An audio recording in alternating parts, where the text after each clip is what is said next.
दर्शकों नमस्कार, मैं महेश बिस्सा माई एस्ट्रो क्लब के कार्यक्रम में आपका हार्दिक अभिनंदन करता हूं। साथियों, आज हम बात करेंगे पति पत्नी के मध्य कलह की स्थिति क्यों रहती है। पति पत्नी शादी करने के कुछ माह बाद उनके बीच में बार बार छोटी छोटी बातों को लेकर वाद विवाद रहता है और उनके बीच का तनाव बढ़ता रहता है। धीरे धीरे यह तनाव की स्थिति बढ़ती जाती है और यह तनाव इतना बढ़ जाता है कि परिवार के सभी लोगों को इसके बारे में पता लग जाता है और परिवार के सभी लोग इसके कारण निश्चित रूप से परेशान रहते हैं। आज मैं आपको इस वीडियो में ज्योतिष के आधार पर पति पत्नी के बीच में कलह की स्थिति क्यों रहती है और ज्योतिष के आधार पर उनके क्या उपाय किए जाए ताकि उनका दाम्पत्य जीवन मधुरता के साथ निकल सके। साथियों, आपने हमारे चैनल को अब तक सब्सक्राइब नहीं किया तो तुरंत प्रभाव से सब्सक्राइब कीजिए और बेल का बटन दबाइए ताकि आगे आने वाले वीडियो का नोटिफिकेशन तुरंत आप तक पहुंच सके। साथियों, पति पत्नी के कलह की स्थिति को समझने के लिए ज्योतिष की दो बातों को समझना निश्चित रूप से जरूरी है। पहले तो भावों को समझना जरूरी होता है। प्रत्येक कुंडली में 12 भाव होते हैं। ऊपर का भाव प्रथम भाव होता है, उससे लेफ्ट साइड यानी कि एंटी क्लॉकवाइज दूसरा भाव, फिर तीसरा भाव, चौथा भाव, पांचवा भाव, छठा भाव, सातवां भाव, आठवां भाव, नवां भाव, 10वां भाव, 11वां भाव और 12 भाव। इस तरह से ये 12 भाव होते हैं। और दाम्पत्य जीवन को देखने के लिए मुख्य रूप से सप्तम भाव काम आता है और षष्ठम भाव और अष्टम भाव और द्वादश भाव को सदैव खराब भाव माने जाते हैं या परेशानी वाले भाव माने जाते हैं। सप्तम भाव का स्वामी जब कुंडली में पापग्रांत होता है या अच्छी स्थिति में नहीं होता है तो जातक के दाम्पत्य जीवन में कलह की स्थिति रहती है। दूसरा कारण है जब कुंडली में शुक्र की स्थिति अच्छी नहीं होती।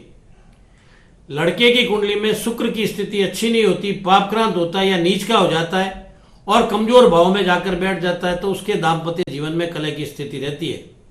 और लड़की की कुंडली में जब देवगुरु बृहस्पति नीच के हो जाते हैं या पापक्रांत हो जाते हैं या कमजोर भाव में जाकर बैठ जाते हैं, उनके जीवन में दाम्पत्य कलह की स्थिति रहती है। इसके अलावा 4 पाप ग्रह होते हैं, राहु, सूरज, शनि और मंगल। जब इनमें से कोई भी 2 ग्रह जातक के लगन में आकर बैठ जाते हैं और सप्तम भाव कमजोर होता है तो कलह की स्थिति निश्चित रूप से रहती है। चाहे वह राहु के साथ सूर्य हो या राहु के साथ मंगल हो या राहु के साथ शनि हो या शनि के साथ सूर्य हो, इनमें से कोई भी 2 ग्रह अगर लगन में बैठे हैं और सप्तम भाव का स्वामी कमजोर है तो दाम्पत्य जीवन में कलह की स्थिति रहेगी। इसके विपरीत जब ये पाप ग्रह सप्तम भाव में बैठ जाते हैं यानी कि 2 पाप ग्रह सप्तम भाव में बैठ जाते हैं तब भी कलह की स्थिति निश्चित रूप से रखते हैं। चाहे राहु के साथ शनि हो या राहु के साथ मंगल हो या राहु के साथ सूर्य हो या सूर्य के साथ शनि हो, ऐसे इस प्रकार कोई भी पाप ग्रह अगर 2 सप्तम भाव में जाकर बैठते तो जातक के दाम्पत्य जीवन में कलह की स्थिति को रखते हैं। इसके अलावा छठा भाव और 8वां भाव भी अगर पापक्रांत होता है और सप्तम भाव का स्वामी कमजोर अवस्था में होता है तो निश्चित रूप से दाम्पत्य जीवन में कलह की स्थिति रहती है। सप्तम भाव का स्वामी जब नीच का होकर सप्तम भाव में बैठ जाता है और पापक्रांत हो जाता है तो दाम्पत्य जीवन में कलह की स्थिति रहती है। इस प्रकार ऐसे कई कारण हैं जिनके कारण दाम्पत्य जीवन में कलह की स्थिति रहती है। अब मैं आपको ये बताऊंगा इस कलह की स्थिति को धीरे धीरे कैसे ठीक किया जाए। दाम्पत्य जीवन में राहु या सूरज के कारण कलह की स्थिति रहती है तो सबसे पहले राहु का उपाय करना चाहिए। राहु के उपाय के लिए पति पत्नी दोनों शिव मंदिर में जाकर शिव को पंचामृत से अभिषेक करें और दुर्गा के नवाण मंत्र का 108 बार जाप करें और घर आने के बाद विकलांग और अंधों को मीठा दान करता है तो ये स्थिति धीरे धीरे राहु की ठीक होती जाती है। अब सूर्य के लिए बात करते हैं। सूर्य की स्थिति के लिए पति पत्नी दोनों सूर्य को प्रतिदिन अर्घ देते और गायत्री मंत्र का 108 बार जाप करते और वहां से गायत्री मंत्र का जाप करने के पश्चात लड़की अपने ससुर का, लड़के अपने पिता का आकर चरणों स्पर्श करते हैं और प्रत्येक रविवार को मेल बछड़े की सेवा करते हैं तो निश्चित रूप से सूर्य की स्थिति ठीक हो जाती है। अब बात करते हैं शनि की। शनि की स्थिति जब कुंडली में खराब होती है तो जातक को प्रतिदिन शनि के बीज मंत्र का जाप करना चाहिए। ओम शम शनिश्चराय नमः और नहीं तो शनि चालीसा का पाठ करना चाहिए। और शनिवार के दिन शनि मंदिर में जाकर सरसों के तेल का दीपक करना चाहिए और गरीबों में मीठा बांटना चाहिए तो यह स्थिति धीरे धीरे शनि की ठीक होती चली जाएगी। अब बात करते हैं मंगल। मंगल सबसे प्रभावशाली ग्रह है। यह कुंडली में जब लगन, चतुर्थ, सप्तम, अष्टम और द्वादश भाव में बैठता है तो मंगल दोष उत्पन्न करता है और विशेष तौर पर शादी के मिलान के समय इसी को देखा जाता है। इस मंगल के इस प्रकोप को कम करने के लिए पति पत्नी प्रतिदिन हनुमान चालीसा के पाठ राम स्तुति के साथ करें और मंगलवार के दिन पति पत्नी स्नान करके गेहूं के आटे का और गुड़ का चूरमा बनाकर हनुमान मंदिर में जाए और हनुमान जी के मंदिर में हनुमान के चरणों में चमेली का तेल और सिंदूर चढ़ाकर उनका तिलक करें और गूगल का धूप करें। अपने दाम्पत्य जीवन की मधुरता के लिए प्रार्थना करते हैं और घर आने के बाद दोनों पति पत्नी प्रसाद लेकर फिर भोजन करते हैं तो ये स्थिति धीरे धीरे ठीक होती चली जाती है। पति अपनी पत्नी के साथ पुनः विधि विधान के साथ विवाह कर लेता है तो इससे भी मंगल दोष धीरे धीरे कम हो जाता है और पति पत्नी में दाम्पत्य सुख की स्थिति आने लग जाती है।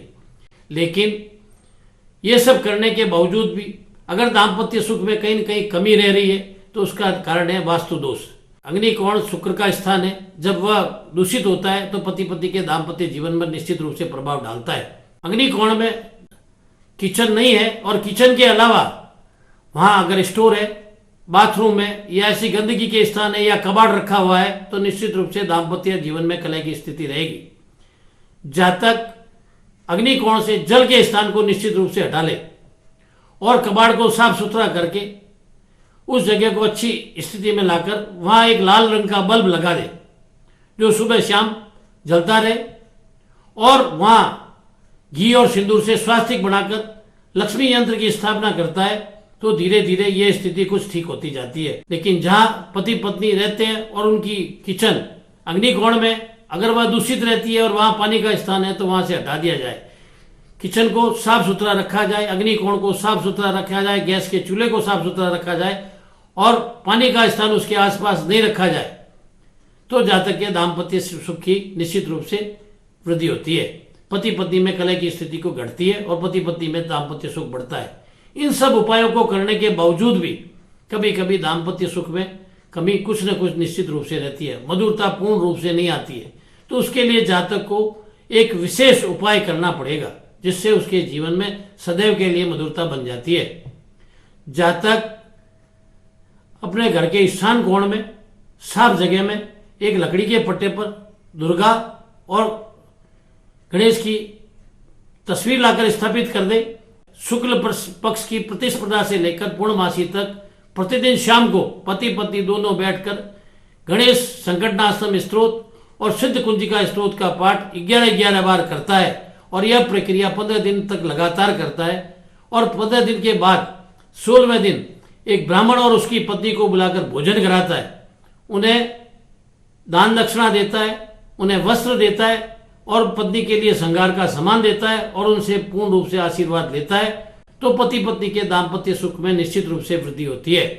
पति पत्नी अपना जीवन पूर्ण रूप से मधुरता के साथ निकाल लेते हैं और कलह की स्थिति पूर्ण रूप से समाप्त हो जाती है। साथियों, आपको हमारा यह वीडियो पसंद आता है तो तुरंत प्रभाव से सब्सक्राइब कीजिए और लाइक कीजिए, अपने दोस्तों को शेयर भी कीजिए। अगर इसमें कुछ अच्छा लगे तो हमें कमेंट्स बॉक्स में कमेंट्स भी कर सकते हैं। इस वीडियो के संबंध में अगर कुछ और जानना चाहते हैं तो स्क्रीन पर चल रहे व्हाट्सएप नंबर पर हमें कॉल करके हमसे बात करके अपनी समस्या का समाधान हमसे करवा सकते हैं। धन्यवाद।